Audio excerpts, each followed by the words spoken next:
All right. Hello, everyone. Thank you for joining us for our second episode of round two of Replies Online Onboarding. Again, it is Joshua accompanied by Stephanie. And yeah, we will Hi. be walking you through content best practices. So we encourage you guys to ask us any questions that you'd like. We will make sure to get to them by the end of this session. And with that, I will pass it off to Stephanie. Hey guys, thanks for joining us. Today we are going to be covering content and copy best practices. So we've done this session before, but we wanted to do it again just because we felt like a lot of people had some really great questions. And we find that just talking to a lot of our customers, that's where a lot of people kind of struggle with just coming up with the best content or content that's really going to, get, really great open rates or reply rates. So that's what we're going to be discussing today. So we've been doing these series since I think March, the beginning of March, right, Josh? Yeah, it's been a little while. Yeah. So what we really like about these sessions is that we do want to make them interactive. So if you guys have questions throughout the session, feel free to put them in the question and answer section. We will try our best to answer all of those questions as we go, or even at the end of our session today. So let's get going. And Josh, really quickly, today was the first day that I had to put my dog in the basement. Yeah, I mean, they're starting to do more drilling right next door. Oh, yeah. So unlike your dog, I can't just tell them to go away. So Yeah, well, I'm actually expecting a delivery today. So for those of you guys who don't know, I have a 100-pound German Shepherd, and anytime the doorbell rings, he just goes nuts. So he's been pretty good for the last 8 weeks, but I am expecting a delivery any minute now. So I thought for the sake of everyone's ears today, I just gave him some treats and put him downstairs. So hopefully he's okay for the hour. let's Okay, see. so I am going to kick things off. I am just going to go through basic setup and just in terms of best practices, number of steps, things like that. So I am going to go ahead and share my screen. Give me 1 second.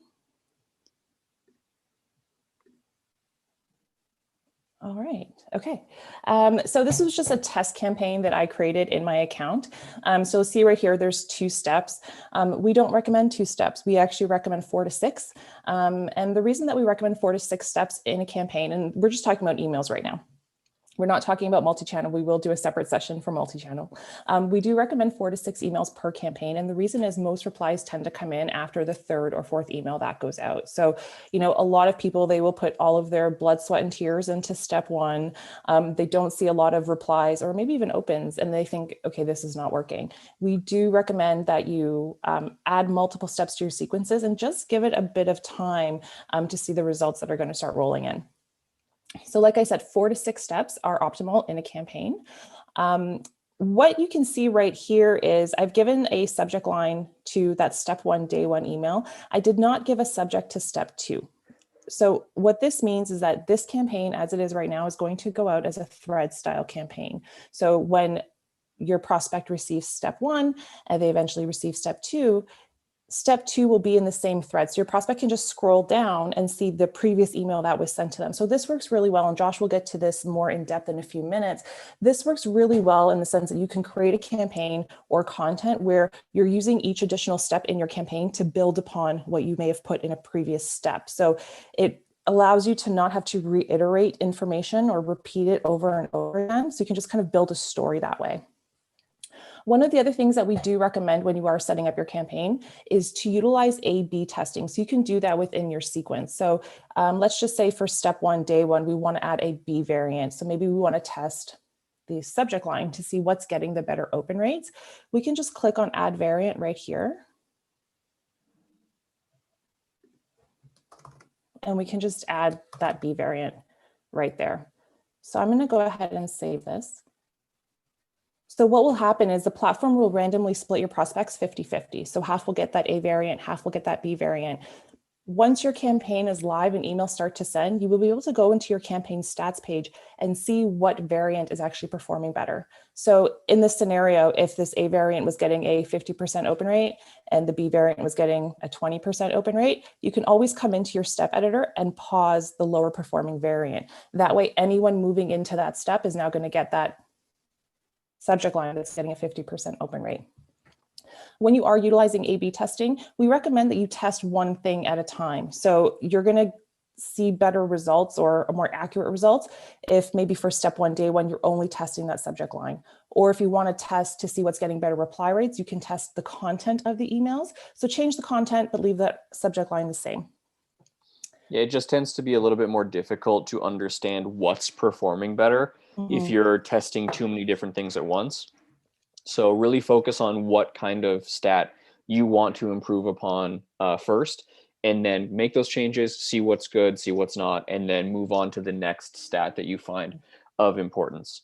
One other thing to note on this, and I'm not sure, Stephanie, if you were about to get to it, when you're A/B testing, if you're doing A/B variants all the way through, the system randomly splits the list as evenly as possible. There's no guarantee that the people that get version A for step one are also going to get version A for step two. So if you are planning on testing different subject lines all the way through or testing different copy, and you want those things threaded together, you're better off just having two separate sequences at that point. It's easier to compare and contrast. Plus, you'll actually know which funnel people are getting specifically. So that is something to consider. And then the last thing I wanted to get to before Josh takes over is wanted to just quickly touch on the delays between the emails that you're sending. So, within your campaigns, you do have access to your schedule, which is your sending window, which emails will send. But I'm talking specifically about these delays right here. So we do have default delays. So you can see right here, step one is day one, step two is day three. I believe the default for step three is day 7. I think You so, can yeah. increase these delays if you want. So maybe for step two, day two, if you didn't want it to go out in 2 days, you can increase that delay right there. So now step two is going to go out on day 4 based on your sending schedule. What you will notice with the default delays is step 1, 2, and 3 in your sequence tend to be a bit closer together. So they're separated by about 2 or 3 days. And then anything beyond step 3, you'll notice that the delays get a bit longer and they increase as the campaign goes on. Ideally, what you want to do is set your campaign up so that it's running for about a month. And then after that month, we do recommend that you come in and you check your stats and your performance throughout that month. But when that campaign wraps up, you can then take a look at the engagement and, really see how you're going to re-nurture some of those prospects. Absolutely. One other thing to note there, and this isn't about best practices, but more of how the system actually operates. If you do decide just for testing to put all of them on day one, the system by default can only send one email to a contact every single day. You would have to change that in your main settings up at the very top on the black bar to allow multiple emails to go out to the same contact on a given day. So if you are trying to send it to all of your team, want to see what these emails look like within that thread, it is possible. It's just not going to do it if you just immediately put them all to day one. So little quirk there, but and like Josh mentioned, if you want to, create a test campaign to send, to yourself or your colleagues just to see what all those steps are going to look like. So you do set it up so that all these emails are going out on day one. That's fine as a test campaign. But when you are sending to either cold contacts, prospects, or even current customers, if that's what you're using the platform for, we do recommend that you don't send more than one email in a day. Yeah, for deliverability purposes, it is good to try to send your emails organically and realistically. If you wouldn't naturally send multiple emails pertaining to sales or whatever the case is, you probably shouldn't do it through your automated campaigns either. We will be doing a full deliverability special one of these days, but for now, we'll leave it at that and touch upon things as they come up. Was there anything else you wanted to kind of go over, Stephanie? No, you can take over from here, and perfect timing. The delivery guy is here, so. All right, awesome. Mute away. And also, I would definitely encourage you guys, just hop into the Q&A. If there is some specific question that you guys want answered, feel free to throw it in there and we will get to it. But with that, let me steal the screen. And here we go. Hopefully you guys can see everything. So I put together a quick rendition of general best practices campaign. This is going to be geared towards more of an outbound sales centric style sequence. Reply itself can be used for a number of different use cases. We use it internally for all our onboarding. Our sales team does use it. It can also be used for pure marketing campaigns. It all depends on kind of what your goals are out the gate. You want to look at your goals and tailor your approach to that specific style. There is not going to be one magic template that you can use and going to instantly get you 80% opens and replies. I wish I could tell it to you. I'd use it myself, but it doesn't exist. So the best that I can do is give you what works on a general basis, and then you have to kind of improvise and take into consideration your particular audience and make those tweaks accordingly. So to start, as Stephanie alluded to, the best practice for the delays between each of those steps is going to be what is set by default. So day 1, day 3, day 7, day 14. For these purposes, I do have a 5-step sequence. You can go a little bit longer, but generally 4 to 5 steps tends to work pretty well. There is going to be diminishing returns the longer you go on. And I will get to the point where you're going to see that the most in a little bit. So to start, essentially, you want to keep things as short and sweet and concise as possible. The metaphor I like to use, and some of you may have already heard this one, pretend you are walking up to a stranger's door, you're knocking on it, and then you read this email. If you can genuinely say that if you were on the receiving end and you would respond to it, you're probably on the right track. If you would slam the door or simply say, see you later, there's probably some work to be done. To that same point, you don't want to dive directly into the sale without any sort of context, because that's typically not how you start off conversations. If you're looking to build some sort of rapport with these people, you're looking to build that relationship and ease into the sale, you always want that context opener. And it can be one of many things. The general example that I provide is, hey, I saw you on LinkedIn and thought that we'd be a great match. LinkedIn is a pretty ubiquitous tool. Most people use it. Plus, if you go the extra mile and send them a connection request first, it's not only legit, you're offering a little bit more humanity to the outreach. They now have a face to add to this email, and you become that much more human to them, and they're that much more likely to want to engage with you out the gate, as opposed to just saying, hey, I'm really good at doing something, would you mind paying me for it? That typically doesn't go so well. Once you've provided that context opener, you can just give in a 1 or 2 sentence breakdown of who you are and what your company does. Again, context is key. You don't want to spend too much time talking about yourself, because at the end of the day, they probably don't care that much. They want to know what you can do for them. They don't care how many years you've been in practice. They obviously do care about legitimacy and experience, but they don't want to hear your life story. They don't want to hear how you worked your way up from nothing. They just want to know what you can do for them. So make this area as short and sweet as possible, and then dive into those pain points. You have been doing this for a while. Whatever you are doing, whatever product you're selling, whatever service you're selling, you have spoken to people before. You know what you're good at.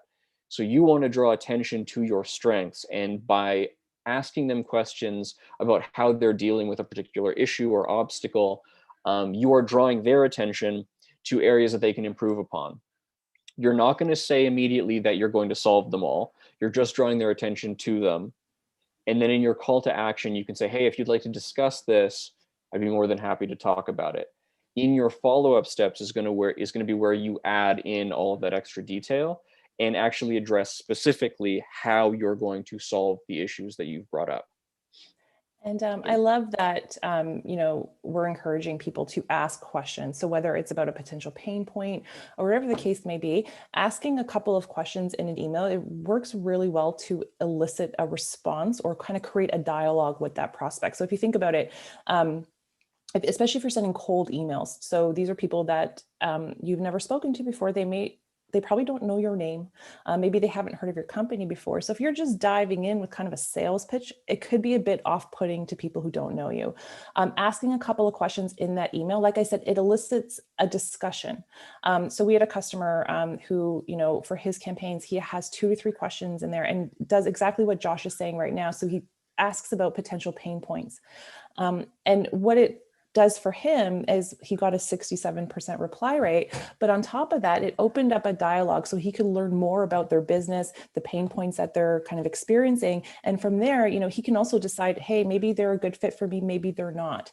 So again, it's just a good way to kind of open up that dialogue, especially with people that you haven't spoken to before. And to Josh's point about a clear call to action, this is really important. Don't be afraid to ask for that call to action. So don't be afraid to ask for that, quick 10-minute call, or even for a reply. I've seen a lot of accounts where there is no call to action and people don't understand why, people aren't clicking on the call link or they're not getting a reply to those emails. If you're asking questions and having a very clear call to action, you will see higher or better results, a better return on those emails you're sending.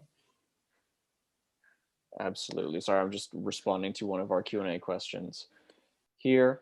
We've got a couple. I don't want to sidetrack too much. I will be getting to all of these questions later on. I just don't want to jump all over the place. Yeah, the other thing that I wanted to mention about this is when you are incorporating these questions, we do have on the right here a metric system that will kind of guide you as to what works and what doesn't work as far as cold email is concerned. If all you're asking is, hey, do you want to hop on a call? That's not really the type of question that you want to ask to get that kind of conversation going. If they don't want to hop on the call, they don't actually have to respond to you. They can simply ignore you. The questions do need to be more specific and, again, tailored to the audience that you're reaching out to. The more specific, the better. If you're just asking for general information, you're not being as intriguing as you need to be. And again, ignorance is probably the easiest solution for people that don't necessarily want to follow this train of thought. A little bit more context about these metrics. They are geared towards first steps and more sales in general. They are super useful for all steps, but you don't need to make them all green 100% of the time. Again, trust your gut. You receive cold emails all the time. How many of them do you respond to? The answer is probably not a ton. So you want to differentiate yourself from the pack and write emails that you believe you would respond to. You're a regular person. People will typically clue into that, and you're going to get the responses that you're looking for. So don't be discouraged if you're failing to hit the exact reading level every single time. You typically don't want to go too far over the word count, just because these are emails you are essentially invading into someone's personal time. You want them to quickly get the summary of what you're talking about and then engage with you. If you're going to write them a novel, they're probably not going to get to the bottom of it, and you're not going to get those engagement rates. Once you've set up your step one, you're comfortable with your questions, you can then move on to a step two. You do want to leave the subject line blank here, just so it's threaded. You are going to be directly following up on the questions that you asked in step one. You want to keep that context going. You don't have to use the exact same line, but you do want to reference the fact that you emailed them previously. Then you're going to talk about a specific use case. If you have multiple use cases, you can save a secondary example for later down the line. But the idea here is that you are providing precise information on how you are going to actually help them for the specific issue that you drew attention to previously. You can name drop some companies that you've worked with previously to add that air of legitimacy. If you want to, you can provide a couple of links here to use case pages or case studies that you have on your site to provide a little bit more context. And if you are going to use attachments, typically we don't recommend using or relying heavily on HTML-based things. A follow-up step is a prime place to do so. The way that deliverability works is if your first email lands in the primary inbox folder for your recipients, follow-ups will land in the exact same location due to the nature of the system. So you want to avoid all of that HTML-based things in the beginning, and then have them in your follow-ups so that you're not diluting where your emails are going and keeping your deliverability high. The second point here, do not settle for just saying that you can do something. Let them know exactly how you're going to do it. I've seen so many times people hopping in. Sorry, I got a little hair there. I didn't get it. I was just going to ask if you got it. Yeah, I'll figure it out. Okay. There we go. I don't know where it came from.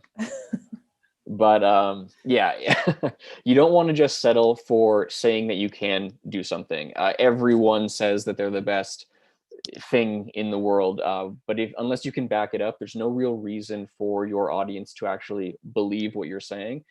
By providing this information, even though they haven't asked for it, you're showing that you know exactly what you're doing.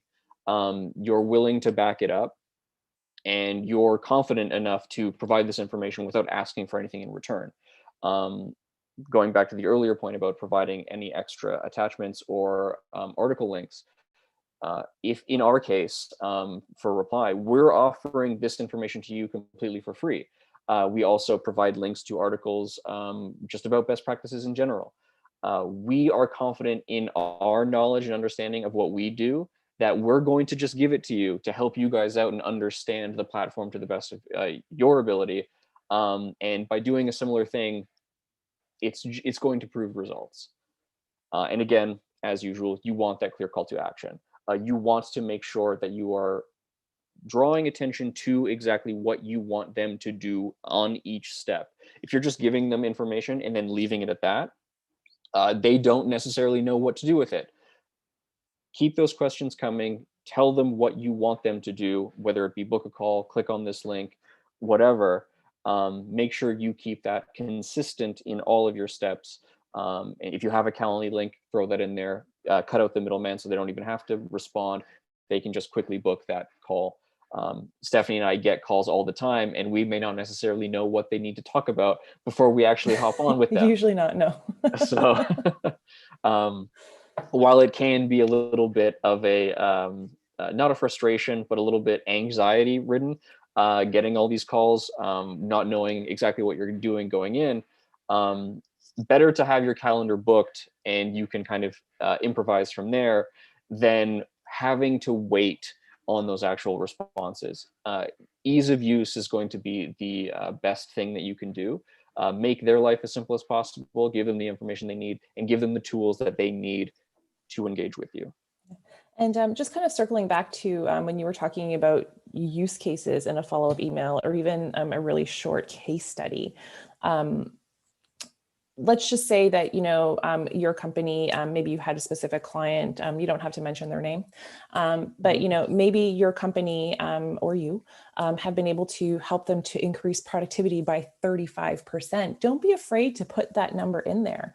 A lot of times it's numbers like that, that your prospects are going to notice. And that could be the thing in a follow-up email that they're going to be like, hey, wait a minute. And that could be what gets the reply, or, the scheduled calendar meeting, whatever the case may be. So don't be afraid to put that information into your follow-ups. Like Josh said, I wouldn't recommend it in a first step email. That's kind of more of an introduction. But if you're putting a case study in there, short and sweet, a couple of sentences, maybe 2 paragraphs, 2 to 3 sentences each, just highlighting what you have been able to do or what your company has been able to do. Like I said, that could be what catches your prospect's attention and gets them to either click reply or click on that calendar link in the email that you're sending. One thing to keep in mind though, if you are going to be using case studies or use cases, try to steer clear of anything that would be considered a spam word. Josh, I don't know if you were going to get to this in a few minutes, but try to avoid using words like free or any type of dollar amount. You will notice with the spam word count, if you do have words that are considered spam, this is more of a deliverability thing. It will list all the words that are considered spam words. So if you're looking at this gauge and you see that it's either yellow or red, that would be the time to look at those words that are listed and hop back into your email and just change out some of those words.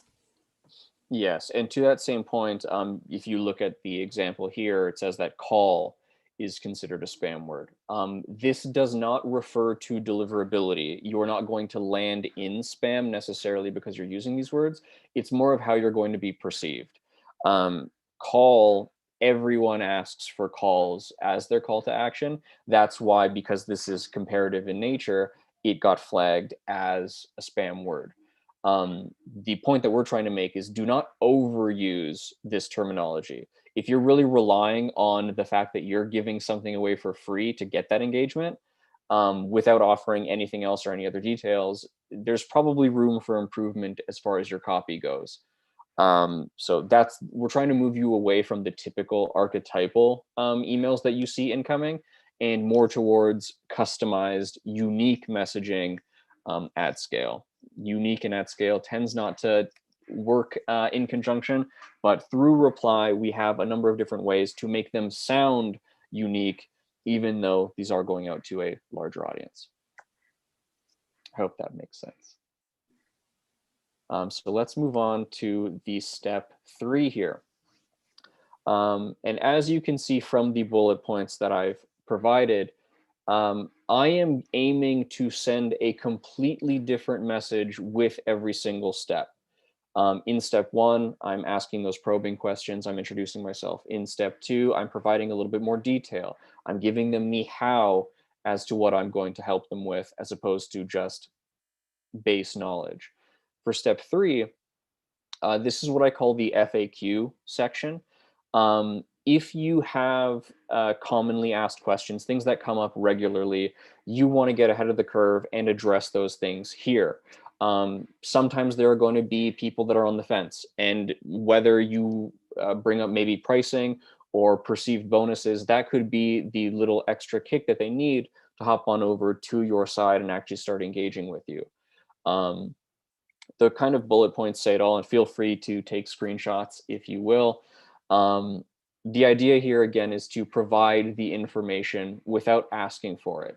I see a lot of people in their steps 2 and 3 simply asking, hey, if you want more information, feel free to ask. That's not typically going to work because they don't know anything about you. So they don't know what to ask. They don't know if you're serious at what you're actually talking about. So why would they ask? It's okay to provide that information up front. If they don't want to hear from you anymore, they can simply ask you to stop emailing them, and they can opt out at any time. So don't hesitate. Give them the information first. Again, show that confidence, show that authority, show that experience, and people will respond in kind. When I mention perceived bonuses, for reply as the example, we not only have the general tool reply itself, but we also have our client success team. Stephanie and myself, as well as a few others, are willing to hop on calls with people and walk them through how to get the most out of the platform. That does require a subscription tier of a certain amount. But we also host these live streams every couple of weeks to help our client base as much as we can. So if your company has anything similar, and it doesn't have to be live streams, it doesn't have to be hopping on calls, whatever you can pitch as a perceived bonus, even if everyone else is getting it, will go a long way to intriguing people into at least engaging with you and eventually hopping on to those eventual calls. I see a number of questions coming in, or is that just Stephanie responding to people? There are questions coming in, but I'm also responding to them as you talk. So okay, I'm on it. Don't worry. Beautiful. Double team. So yeah, you want to make sure all of your steps are unique. If you find yourself repeating things over and over again, that probably means you've hit the point of diminishing returns. If you have nothing new to say, you are relying on all the information that you've passed on previously. If you're not adding anything new, you should just end the sequence and then maybe take a different approach down the line. So before I move on to step 4, quick recap. Introduction. ask those probing questions, and you have that context opener. Step 2, you are going to provide specific examples, the use case, the how to their actual issues. And then step 3 is talking about those FAQs. Bring up pricing. If you have a very strict pricing structure, maybe you can mention that. If you're willing to negotiate, feel free to talk there. And perceived bonuses, anything that can be construed as extra to the main package that you're selling, include that types of information, and that's going to be hopefully enough to get people over to your side. For step 4 and 5, these are going to be much shorter in comparison, and it's going to be a little bit of a soft reset. You are going to want to have this email as a new subject line. You're going to want to start a new thread here to re-engage. There is a point where if you're keeping all of your messages in the same thread, I've seen people send 10-step sequences. Every single one is quite large, and they're all in the same thread. That's too much information for someone to handle. And again, if you go back to the metaphor that I spoke of in the beginning, if you're knocking on someone's door and then just vomiting information at them, that's also a way to kind of get people to move away. So you want to keep things concise, short, and bite-sized so that they can kind of give you that back and forth. They can chime in when they need to. And then also you can continue on and elaborate. For step 4, you don't have to reintroduce yourself. You don't have to provide that context opener like we did in step 1, but you do want to try and reset the stage. This is where I like to have a mix of steps 2 and 3. Here, typically, I would provide a different use case or a different example, because not all clients are going to respond the same way. They're not all going to have the same issues. So if you can give them a different example that may be more in line with the exact problems that they're facing, they're now going to have this mental image starting to kind of come to fruition in their minds, and you're a part of it. They are now going to visualize a scenario in which you are actually an integral part of their workflow, and they're going to be that much closer to wanting to pull the trigger on some sort of partnership. You can also reiterate some of those FAQs here. I wouldn't go too in depth on that. The main bulk of this does need to be the use case. That's far more important than telling them that you cost however much a month. And then for step 5, you can add steps between step 4 and this final one. This is typically where I will provide the example of the breakup letter. This is when you have totally run out of things to say. I like this one to be the most tonally distinct. I don't want it to sound overtly professional. I want it to be very human. And the idea is you want to kind of shock them into realizing that you are a real person at this stage, so they can maybe kind of go back and re-engage with your earlier messages. It's difficult to provide exact information for this step because I've given people a very specific recommendation using my own humor. They don't write like that, they don't speak like that, and it didn't work well for them. But the idea is you want it to sound more human. Write this one closer to how you would speak to a friend in person than you would a showcase or a seminar at your work, or you're doing some sort of live stream similar to what we're doing here. You want it to be genuine. You want people to be able to clue in to the fact that you sat down, wrote this for them, and then really feel that to get the engagement. And that's what I was going to say, to your point about, sounding human. Reply does have the capability to send, 400 emails a day, for example. You don't want your prospects thinking that, 399 other people are getting the exact same email as them. So the more natural you sound, the more human you sound, you are going to see more people reply to those emails. So that's really important too. Yeah, absolutely. I'd also like to thank everyone for sticking around. This is probably the highest retention rate we've had for one of these things. So thank you. I hope you guys are all learning and appreciating what we're doing for you. So Josh, quickly while you're in that screen, we have a question from Ben. Hey, Ben. How does improve with GPT-3 work? Yeah, so this is a newer feature that we've just introduced. The way that it works is it can work one of two ways. If you have a completely written message, it acts a lot like Grammarly would. It will touch up your syntax, make things a little bit smoother. If you're comfortable with how you've written things, feel free to leave it at that, but it's designed to help make improvements. The other and more dramatic function that it serves is writing emails from essentially scratch. So if you put in a couple of bullet points with key information that you want to convey, but don't know how to wrap it up in a more conversational tone, the idea behind GPT-3 is it will take those bullet points and formulate the full message for you. It is very new. It is not required. So, and you don't have to save the message that it makes. So you can even have it write the email for you and then edit it from there yourself. So I definitely encourage you to kind of write your own, hit that button, see what kind of edits it makes, and then tweak from there. Yeah. And right now, so GPT-3, I always have a hard time saying that. Yeah, GPT-3. it's a Yeah, I doesn't roll off the think we should tongue. rename it.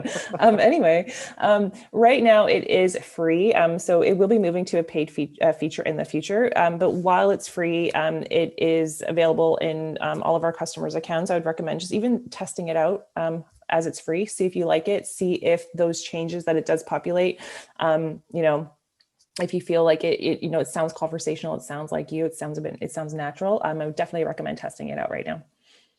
Yeah, and so it's working on a system similar to how we've gathered these metrics.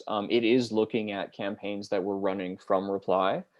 So it's using what's working as a basis. Again, it's free for now. It is very new. The idea is we're waiting for more and more people to use it so the AI can kind of learn and grow. And the more that people give it a shot, the better off it's going to be long term. One other thing that I want to mention here, again, this has been touched on in little bits, but we do have the capability to add in images. We have the option to add attachments, even embed videos, and edit the source code. This is leaning more towards the marketing use case. In those cases, you typically aren't actually looking for direct engagement. You may want people to click on links, but for the most part, you're just trying to have a visual representation of what you're providing, giving that people the information you're looking for, and then leaving it at that. To which point, we do have some settings that will be catered towards you. In your settings within the actual sequence, if you drop down and go to replies handling, by default, if someone replies regardless of context, they will be marked as finished. They will not receive follow-ups from that particular campaign. You can choose to continue sending emails though. And to that same point, I did see an earlier question of adding people consistently to an active campaign. The answer is yes. You can also add any steps that you want at any point in perpetuity without any issue to previous steps that you've created. So the idea would be you have one main marketing campaign, you fill it with your entire lead list, and you can kind of keep churning through. The one thing to remember is that it cannot be recycled in the sense that you can't have people that reach the final step automatically revert to step one. You can only add new steps and they can continue going and receiving those as long as you want. We did have issues with people using it for overt spam purposes early on in our lifespan. So we have since removed that option. Yeah, and the setting, to continue sending emails after someone has replied, like Josh mentioned, that's more if you're looking to send marketing style emails, or a lot of customers that I speak to, if they're using that setting, what they're doing is, they're using it as kind of a re-nurturing sequence. So they're looking at their initial campaign, they're looking to see who has viewed those emails multiple times, maybe who's clicked on a certain link in the campaign. And what they're sending, it's almost like newsletter format without the fancy HTML. It still looks really personal, but what they're doing is just looking to, keep those lines of communication open. So maybe what they're doing is once a month, they have a step going out, and it's just maybe providing some updates, things that are new at the company or things like that. And so in that situation, they would use the setting continue sending emails, even if someone has replied. And like even for onboarding campaigns, if you're just trying to provide people information in a cyclical nature, that's definitely a way for you to go. A couple more things before we dive into some more questions. Let me minimize our faces here. Is when we send the actual messages. This will be more specific to your particular audience. You'll know best. But on average, I found that people like to tune out the closer it is to quitting time. So you want to get people when they're fresh, when they're going to engage with you. And that's typically around when they first get into work. They're trying to get as much done so that by the time the end of the day comes around, they can kind of just fade away. So to that point, you typically want to do early morning to around the lunchtime. That's when people are going to engage with you the most. Saturdays and Sundays, people are typically using for rest, relaxation. They don't want to be kind of pestered with these emails. I have seen and heard of many people doing Saturday mornings. I do think that is more indicative of the people that they were reaching out to. Yes. More higher level management, people that are kind of having their coffee, checking their phones, and kind of always on the ball. So again, take into consideration who you're actually reaching out to before just throwing on weekends, because it can go either way. The main thing you want to avoid with your schedule is sending emails later on. To that point that I made of people kind of wanting to log out as early as possible, if you're sending an email after they've already finished work and they're not looking at their phone, they're not checking their email, other people may be messaging them. So when they do come in the morning, you're now at the bottom of the list and the least likely thing that they're going to respond to, because people will typically go from top to bottom when looking at their email inbox. You want to try to be as close to the top as possible when they first sit down at their desk in order to get the highest chance of people engaging with you. Yeah. So I always recommend, especially on Fridays, not to have your sending window open to 5 p.m. local time.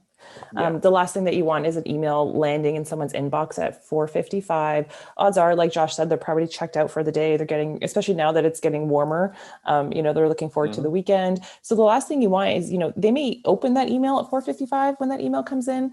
Odds are they're probably not going to reply to it. They're getting ready to head out. And then when Monday comes, they've probably forgotten about that email. Yeah, like they may not mean to forget about it. It's just kind of human nature, especially if you are consistently getting messages and running around doing different things. It's very easy to lose track of a message that you saw for 30 seconds that may not necessarily be super important to them. Again, you have to remember that these people are strangers. They have no obligation. So you want to try and capture their attention and use all of these little tricks to your advantage. Don't just open the window for 24 hours and hope for the best. That's not really going to do anything for you as far as advantage goes. You really want to specify the time frame to hit those maximum windows, as opposed to, again, just sending them whenever and hoping for the best.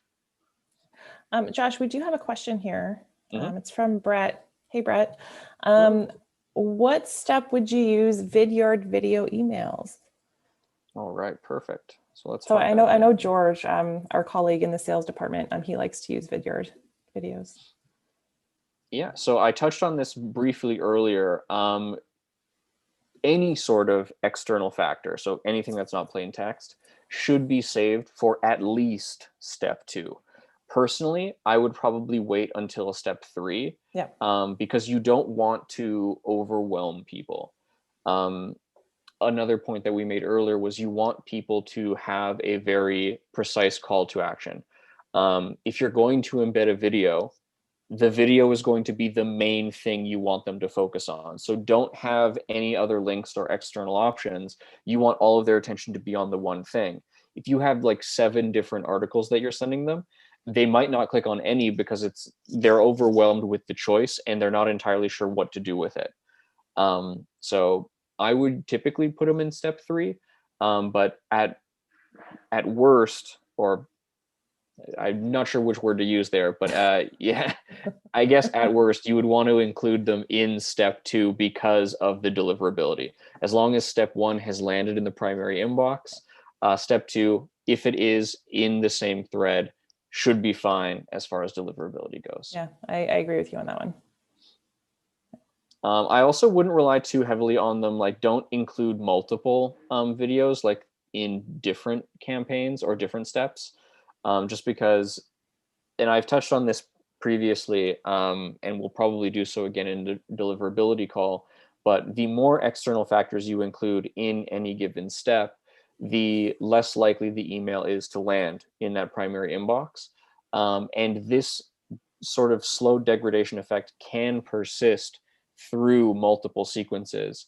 So if you're regularly relying on kind of video content, over time, that's going to impact where your emails land much sooner than if you were to just send them a ton of text-only messages. Yeah.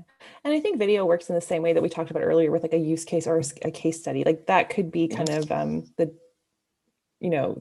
differentiating factor that kind of grabs your prospect's attention. So if it now becomes 10 email steps and they're all videos, it's kind of like putting 10 links in an email. Eventually they're just going to kind of go on to the next email. So yeah, to Josh's point, I would do step 2 or step 3, try having one video in your campaign, maybe maximum 2, but yeah, I wouldn't use all the steps with videos. And one thing, just kind of when we're talking about, obviously content and the way that you have your campaign set up, don't be afraid to refresh your content every now and then.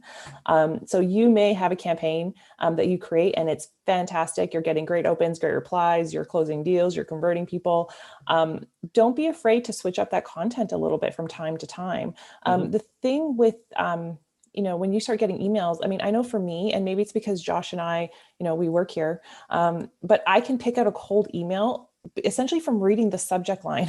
Yeah. I can tell if something's a cold email. And, when we first started here at Reply 5 years ago, there was a specific formula that worked in terms of content. But then what happened we probably have articles on that formula. we probably do. We should probably change them. But what happens is, more and more people started using, email automation software. People caught wind of these techniques or content that works, and everyone started using the same content. And then, like I said, people could pick it out from a mile away. You open an email, you don't even have to read it. You can just skim the first couple sentences and you're like, oh, cold email, delete, or you kind of ignore it. So don't be afraid to switch up that content, refresh that content. And also in terms of deliverability, it's always good to refresh your content as well. So don't be afraid to take a look at your campaigns every now and then and switch it up. Yeah, and to that same point, I actually purposefully avoided mentioning specifics for subject lines because it's a catch-22. By far, the most popular subject line is something along the lines of quick question. It gets good open rates, but at the same time, everyone's using it. So I don't like to recommend it simply because it's going to give off that cold email vibe right away. The example that I have written here, first name, comma, PPE on demand. Obviously, everyone's not going to be in the PPE business, but the idea is first name should be an include in the emails, and if not first name, at least company, because you are now addressing the message to the specific person as opposed to just quick question, because that is clearly going to a number of different people. I've been asked on a million dates according to my email account, so don't always respond to them. Or another really popular one is the name of someone's company and then arrows, bracket, company, bracket. Yeah, so like you want to avoid those typical subject lines. While they do work now, they're eventually going to drop off because people will clue into that idea, that same kind of context. So I think the best thing to take from this is include the first name, make it geared to a specific person. That way, at least you're addressing the individual. Another point that I can make here is when you are writing the emails, use the first person. I like to try to avoid redundant we's. As I use the we here as in I'm talking about me and the individual I'm speaking to, but I don't say we as in reply as a whole. The idea being, I want these people to respond to Josh. I want these people to respond to Stephanie. They're not going to respond to reply because reply isn't a person. So I've seen this as a very common mistake. And while you can get some engagement from it, I think having the first person perspective just again familiarizes the emails and makes it easier to build that rapport as opposed to using the kind of distance creating we. Hey, Josh, are you cool if we answer a couple questions? Absolutely. Bring them on. Also, do you know what time it is? I'm just trying to keep track of We've time. got 10 minutes here. So, 10 minutes. Yeah. Okay, perfect. Okay. So this is from Robert. Hey, Robert. So this is, when trying to personalize emails as much as possible. For example, using like a personalization sentence, which I know our SDRs do. What is the best way to automate this and ensure accuracy? So for example, if he was sending 25 a day. Okay. So there's two ways you can do this. I'll go through the easiest one first. There is going to be a preview tab within each of your sequences, and I actually have a sequence that is filled with people that'll give everyone a better idea. So in the preview tab on the left, you're going to have your entire list of contacts that are in the actual sequence. Here, I can make custom changes to that particular individual. So I can put, hey, person, save. So Leo here I hope you would never use person in an email. No, this is not best practice. This part is not best practice. No. So Leo here will get this specific email, whereas Chris and everyone else will get the typical email that I've set up in the actual steps tab. So if you are working at a lower scale, so that 25, 50 people a day, you can come in here to the preview and they are guaranteed to get the custom version.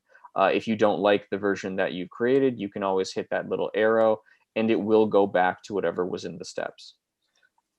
The more complicated version of this is importing your custom opener as a variable. So if I go to the people page and I click on one of the contacts in here, it'll bring up all the different fields that I have access to. Anything that's listed here can be used as a variable. You can include custom options as well. And it doesn't have to be, you're not stuck to 1 or 2 words. You can have a small sentence. I wouldn't make it run on, I would try to make it as short and sweet as possible because there is going to be a cutoff point. But people can use custom variables to thread together unique sentences. You still have to write these things in advance on your CSV or in whatever integration that you're connected to in order to pull them in. But these are guaranteed ways to give them that custom information if you don't want to sit down and customize them within the preview tab one at a time. And Josh, can you just go into settings, emails, and just show where you can create those custom variables? Mm-hmm. So the main way you're going to want to do that is in settings, emails, and then there's going to be a custom fields option. If you have, if your custom field includes a combination of text and numbers, you're going to want to use text. If it's just numbers, you can just use the number option. The other way to add custom fields is if you are importing a list through a CSV, and this red plus button is going to be your contextual add new, you can hit that import from CSV, grab your file, drop it in here, and then anything that is considered a custom field, you can just add one here at the bottom. Yeah, so there's a few ways to personalize those emails that you're sending. We do really recommend that you personalize your emails because you want your prospects to think that you sat there and typed this email just for them. But at the same time, don't use too many custom variables because if you have too many, so there's a fine balance. If you have too many, it can also come across as automation. So just knowing your audience and knowing where to strike that balance is going to be key when you're creating your content. Yeah, absolutely. It's going to be a trial and error process. You definitely have to work at things. And again, you can edit your sequences at any point, even if they've already actively been sending for quite a while. So don't be afraid to try new things. Again, as I said up top, there is no ubiquitous template that's going to guarantee you results. But using all of these tips and methods that we've provided are going to get you closer and closer to your optimal rates. If we don't have any more questions, and feel free, we have 5 more minutes to cover some things. There's Um, one. There's one yeah, that I can absolutely. answer really quickly. So we don't have time to go through this in depth, but Sardar, hello, has a question. It's more Mhm. about account-based marketing campaigns. So is there a way to limit the number of emails sent to the same domain? So for example, only send 5 emails to reply.io and 10 to google.com, for example. Okay. If you are looking to do more account-based marketing campaigns, I would recommend utilizing the team edition.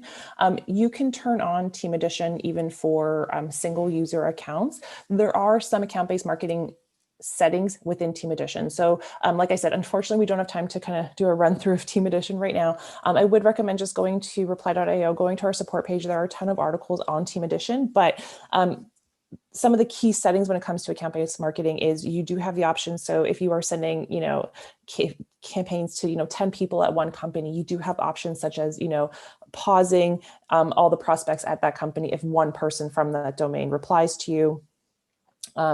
So yeah, there we go. So if you are going to turn on Team Edition, one thing I would recommend is that you do set it to public mode to start. You can set it to private mode, but again, there's a lot more information on our support pages. I wish I had time to run through all of it with you right now, but I don't. So yeah, check out our support pages. When we do sessions on like either multi-channel or new features, we can probably go into Team Edition a bit more in depth. Absolutely. But yeah, I see some people are starting to taper off, but super appreciative that you guys have stuck with us for this long. I know an hour is a lot of time, and there's a lot of information here, but these are going to be saved on our YouTube channel. So feel free to hop on over, give them a look-see, and yeah, Let's see. feel free to subscribe and join us on this journey through the onboarding process, and we will be happy to have you. Yeah, so we will be back in 2 weeks.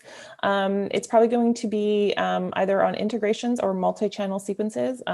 We do change from time to time what we cover. So we do have a lot of new feature sets that are coming out, really exciting feature sets. So we will be doing a session to walk you through all of those new features. So stay tuned for that. And yeah, as always, if you guys have any questions, you can email Josh at joshua@reply.io, or you can email me. It's Stephanie@reply.io, but it's Stephanie with an F. And yeah, we'll be more than happy to help you answer your questions. Absolutely. Thank you guys All right. all again for coming, and we will talk to you guys soon. Thank you very much. Bye. See you guys.